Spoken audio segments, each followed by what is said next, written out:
Hello, everyone, and welcome back to Hello Word. I'm Alex, your host, and I'm thrilled to have you here with me today. Let's dive into our word of the day, accordance.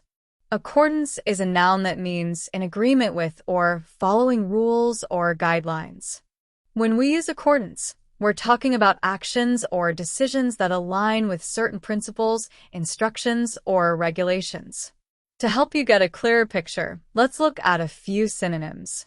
Words like agreement, compliance, and conformity can be similar to accordance.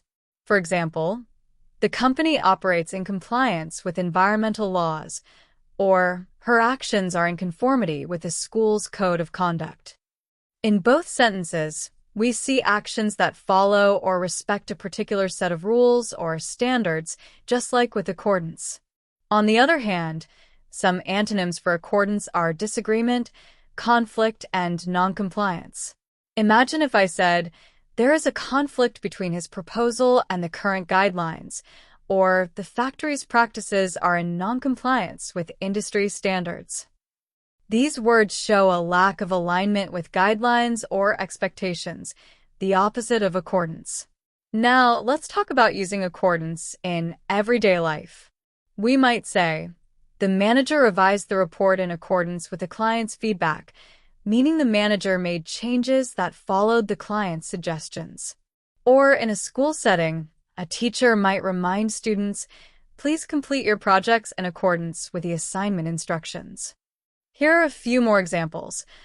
All employees are expected to act in accordance with company policy, or the building was designed in accordance with safety regulations.